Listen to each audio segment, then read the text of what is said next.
Care by Vega, powered by Sensodyne and Vinyl. Grow ZMPC. Associate sponsor UltraTech cement. ગુજરાતના અનેક જિલ્લાઓમાં ભારે ગાજવીજ સાથે વરસાદ. કમોસમી વરસાદને કારણે 2 વ્યક્તિના મોત થઈ ગયા છે. ભારે પવન સાથે કરા અને વરસાદને કારણે ઠેર ઠેર હાલાકી ભોગવવાનો વારો આવ્યો. રાજ્યના 9થી વધુ જિલ્લામાં આજે વરસાદની આગાહી. દક્ષિણ ગુજરાતના જિલ્લામાં ગાજવીજ સાથે વરસાદનું અનુમાન લગાવવામાં આવી રહ્યું છે, તો સૌરાષ્ટ્રના જિલ્લાઓ પણ માવઠાની ઝપેટમાં આવી શકે છે. આંધી અને વંટોળ સાથે વરસાદી ઝાપટા પણ આવી શકે છે. હવામાન વિભાગે વરસાદી રાઉન્ડની આગાહી કરી છે.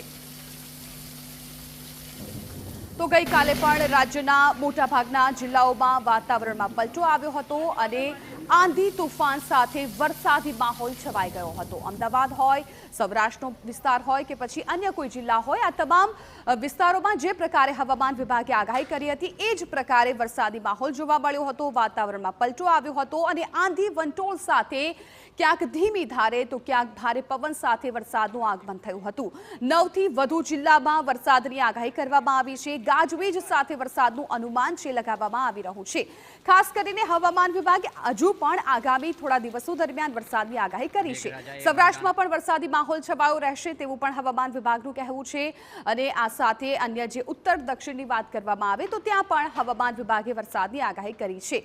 9થી વધુ જિલ્લામાં વરસાદની આગાહી છે એ કરવામાં આવી છે. ગાજવીજ સાથે વરસાદનું અનુમાન છે.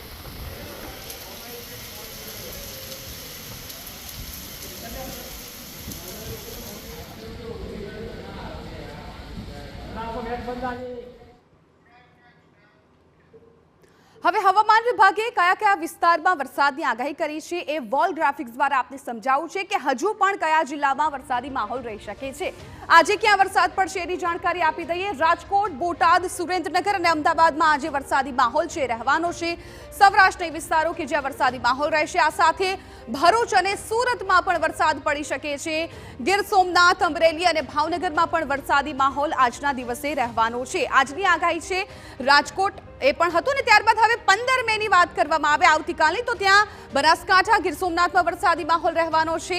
આ બંને જિલ્લાઓ કે જ્યાં આવતીકાલે પણ હજુ વરસાદની શક્યતા છે હવામાન વિભાગે વ્યક્ત કરી છે. ત્યાંના લોકોને પણ હજુ વરસાદી માહોલનો સામનો કરવો પડી શકે તેમ છે. હવે 16 મેની વાત કરવામાં આવે તો 16 મે માત્ર બનાસકાંઠામાં વરસાદી માહોલ છે એ રહેશે એ પ્રકારનું અત્યારે અનુમાન હવામાન વિભાગ દ્વારા લગાવવામાં આવી રહ્યું છે.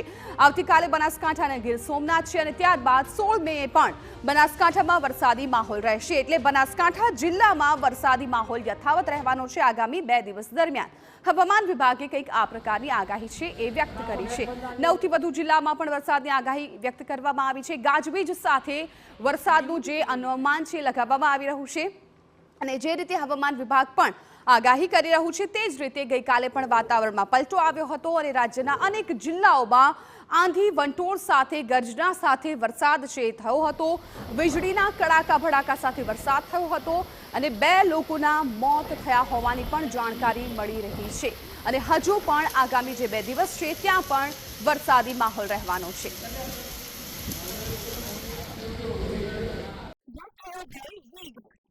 Powered by Sensodyne and Vinyl. Grow ZMPC. Associate sponsor UltraTech cement.